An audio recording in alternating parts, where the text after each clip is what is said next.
Muy buenos días, queridos hermanos y también queridos amigos. Como todos sabemos, se están acercando ya las fechas de la Navidad.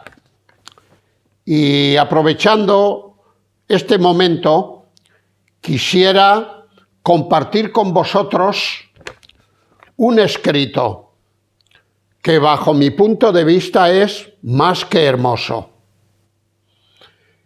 El título de este escrito reza así: Si Cristo no hubiera venido. Si Cristo no hubiera venido.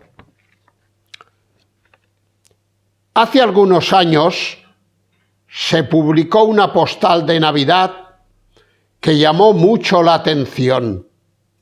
Dicha postal se titulaba Si Cristo no hubiese venido.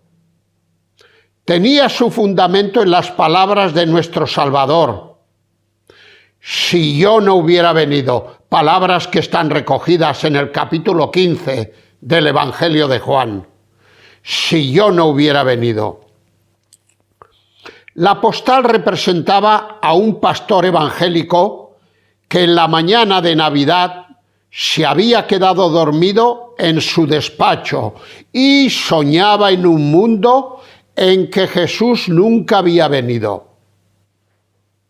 En su sueño creía que estaba en su casa y no podía ver las botas y calcetines que en dicha festividad los niños colocan junto a la chimenea, ni tampoco las campanitas de Navidad, ni tampoco las coronas de acebo, ni Jesús para consolar, para alegrar y para salvar. Salió por las calles y no encontró iglesias con sus aspirales señalando hacia el cielo. Volvió a su casa, se sentó en su biblioteca, pero todos los libros que hablaban de Jesús habían desaparecido.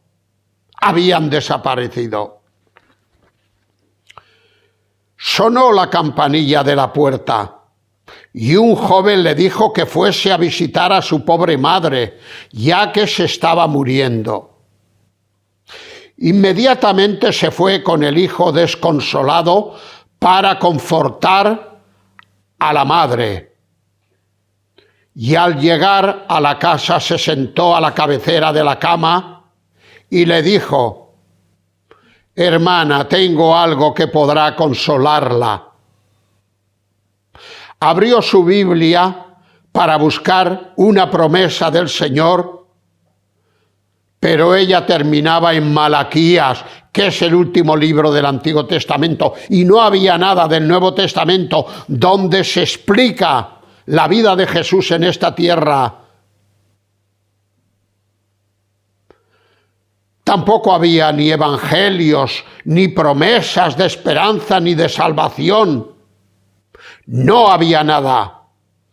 Así que lo único que pudo hacer fue inclinar su cabeza y llorar con ella. Lloró con amargura y con desesperación. 2 días después se encontraba junto al ataúd de la mujer. Él conducía el funeral, pero no había ningún mensaje de consuelo, ni había palabras referentes a la gloriosa resurrección del cuerpo de aquella mujer que era creyente, ni tampoco había un cielo abierto, solamente había polvo y polvo, cenizas y más cenizas, y lo que es peor, y una larga y eterna despedida. Finalmente se dio cuenta que él no había venido.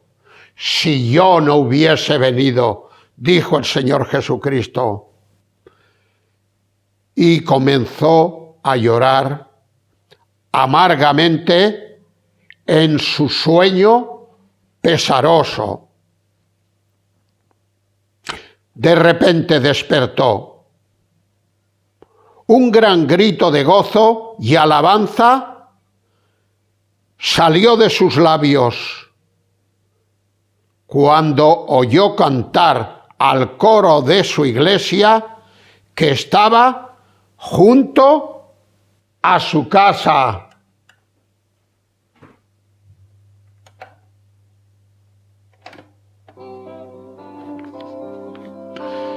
Dios al mundo amó, cantaba el coro, y a su Hijo envió, para que todo aquel que crea en Él no se pierda, mas tenga vida eterna, como canta el coro.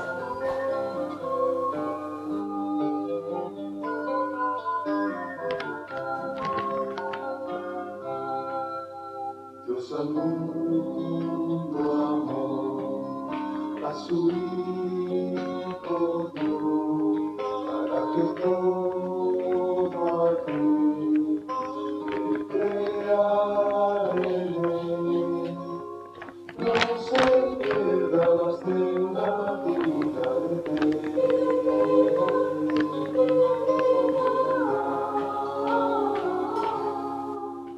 Dios al mundo amó, a su Hijo dio, para que todo aquel que crea en Él no se pierda, mas tenga vida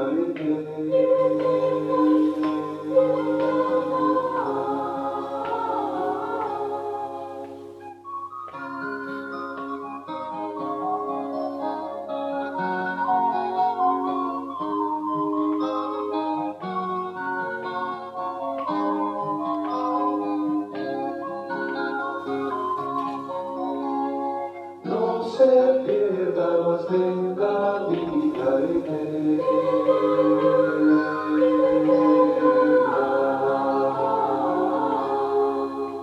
Dios al mundo amó, a su Hijo dio, para que todo aquel que crea en Él no se pierda, mas tenga vida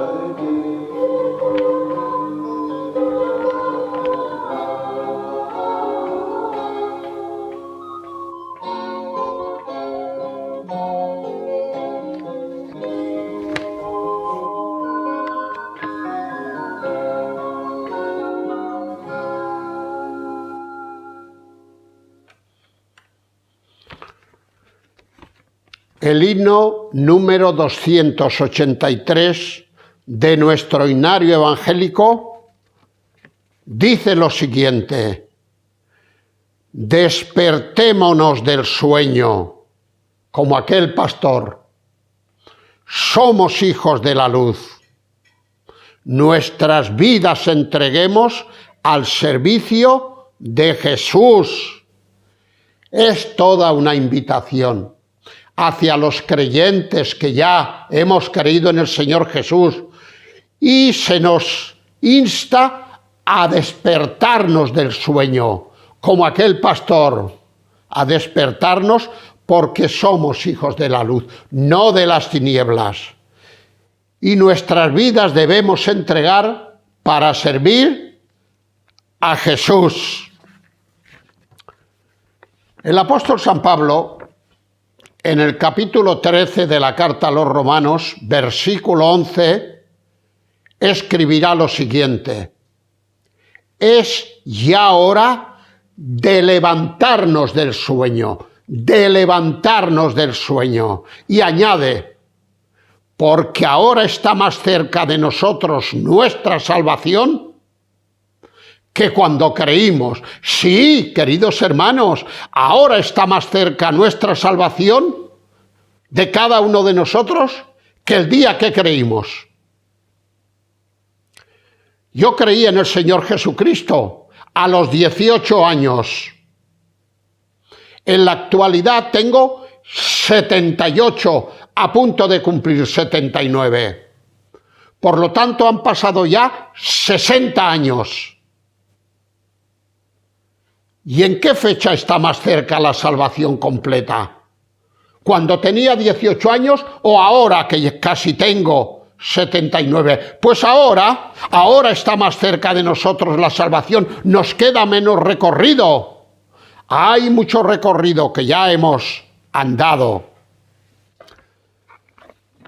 Para aquellos queridos amigos que no conozcan la Escritura, quisiera hacer una pequeña puntualización acerca de esta frase: está más cerca de nosotros nuestra salvación que cuando creímos. Por supuesto que el apóstol San Pablo no está dudando de la salvación que el Señor nos otorgó el día que creímos. De ninguna manera está dudando. Solo que en las Escrituras el término salvación se nos presenta de tres maneras distintas. Hay tres aspectos acerca de la salvación. Se nos habla de lo que es la salvación pasada, se nos habla de lo que es la salvación presente y se nos habla finalmente de lo que es la salvación futura. En cuanto a la salvación pasada, esta se produjo en el mismo instante en el que creímos. ¿Y de qué nos salvó el Señor ahí? Pues nos salvó de las consecuencias de nuestro pecado. Nosotros nos consideramos pecadores y le pedimos al Señor perdón, y en ese instante el Señor nos salvó de las consecuencias del pecado. Como el Señor le diría a aquella mujer de Lucas capítulo 7 y versículo 50, tu fe te ha salvado. Ante las miradas condenatorias de todos los religiosos que estaban allí observando al Señor y a la mujer, el Señor le dice: tranquila mujer, tu fe te ha salvado. No hagas caso a estas miradas condenatorias. Ve en paz. Nos salvó cuando creímos. Sobre esta mujer ya no pesaban consecuencias. Hay un segundo aspecto que tiene que ver con la salvación presente y continua, es decir, la salvación en el día a día. ¿Y de qué nos salva el Señor en este segundo aspecto de la salvación? Pues nos salva del poder del pecado. Si antes nos había salvado de las consecuencias, ahora nos salva del poder del pecado. Por eso el apóstol San Pablo, escribiendo a los romanos en el capítulo 6 y especialmente en el versículo 14, dirá de que el pecado no reine, no se apodere en nuestras vidas. Claro que somos pecadores, claro que seguimos pecando, pero hemos de morir con Cristo Jesús de una manera espiritual, a fin de no darle lugar al pecado. Que el poder lo tenga el Señor y no el mal y el pecado. Y finalmente, el tercer aspecto de la salvación es la salvación futura. ¿Y cuándo se producirá esta salvación? Pues cuando estemos en el cielo, cuando estemos en el cielo. Y Él allí nos salvará aún de la presencia del pecado. Sí, en ese primer aspecto nos salvó de las consecuencias del pecado. En el segundo aspecto nos salvó del poder del pecado sobre nosotros.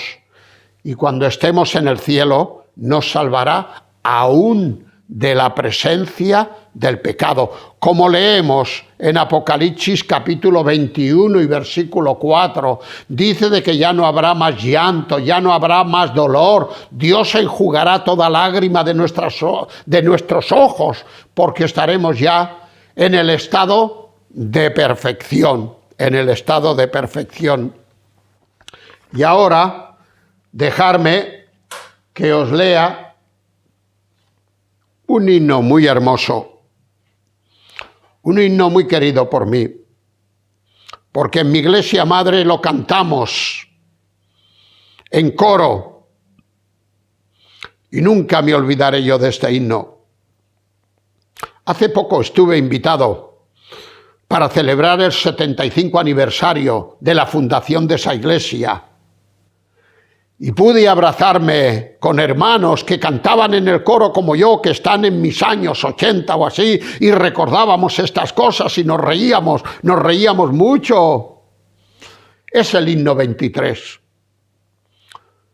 Tiene que ver con el nacimiento del Señor Jesucristo, que es nuestro tema. Si yo no hubiera venido. Ay, si no hubiera venido el Señor. Pobres de nosotros. Venle nacer, oh qué maravilla, no en un palacio de gran señor. Hasta un pesebre Cristo se humilla. ¿Cuánto le cuesta ser redentor? Hijo de Dios, Señor de señores, burla y desprecio, Él padeció. Cristo Jesús, varón de dolores, ¿cuánto le cuesta ser redentor? Ved cómo muere entre ladrones, como así fue. Él murió entre dos ladrones. En cruz colgado, ¿cuál malhechor? Cuando él no era malhechor. Recuerdo las palabras de un ladrón al otro. Nosotros a la verdad padecemos lo que merecemos, pero este, señalando a Jesús, ningún mal hizo. Señor, acuérdate de mí. Acuérdate de mí. Y el Señor le dijo, hoy estarás conmigo en el paraíso. Ved cómo muere entre ladrones en cruz colgado cual malhechor. Cristo su vida da por los hombres. ¿Cuánto le cuesta ser redentor? ¿Cuánto le cuesta ser redentor? Y el coro dice, venle nacer en un establo. Viene buscando al pecador. Venle morir en el Calvario. ¿Cuánto le cuesta ser redentor? Pues sí, queridos amigos y queridos hermanos, ¿cuánto le costó al Señor ser nuestro redentor, rescatándonos? ¿Qué es lo que quiere decir la palabra redención? Rescatándonos de aquel hoyo de pecado y de condenación. ¿Cuánto le costó?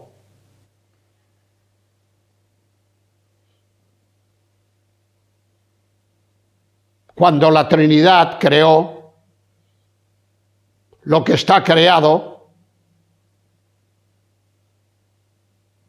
solamente dijo una palabra en aquel fiat divino, sea la luz, y fue hecha la luz. Sean o creen la tierra, los animales y el mar, los peces, más o menos por ahí. Y fue hecho. Ahora, cuando el Señor quiso salvarnos a nosotros, no fue suficiente decir sea la salvación sobre ellos, sino que tuvo que venir el Señor Jesucristo y derramar su sangre en una cruz. Y derramar su sangre en una cruz. Y ahora nosotros podemos acudir a Él arrepentidos de nuestros pecados y pedirle que nos perdone los pecados y que nos otorgue la salvación, la pasada, la presente y la futura.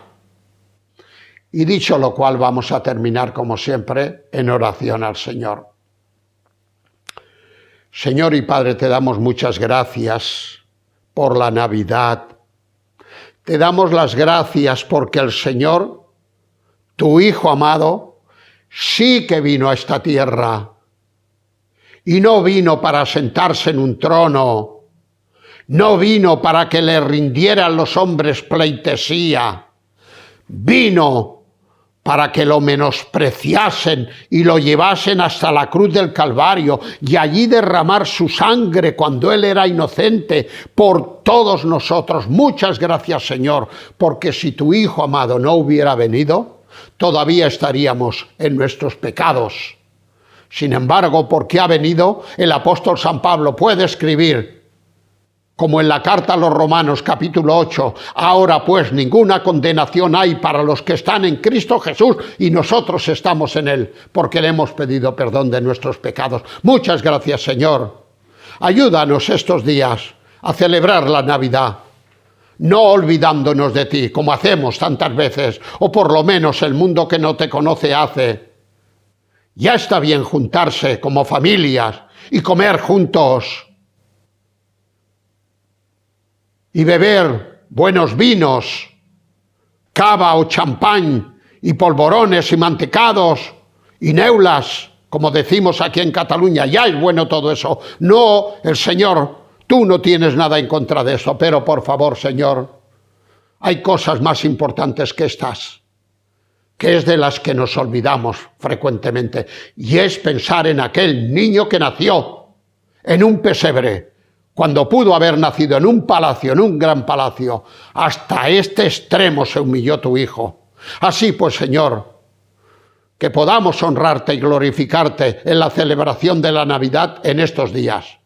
Y recibe nuestra gratitud, como siempre, que te la elevamos en el nombre del Señor Jesucristo. Amén.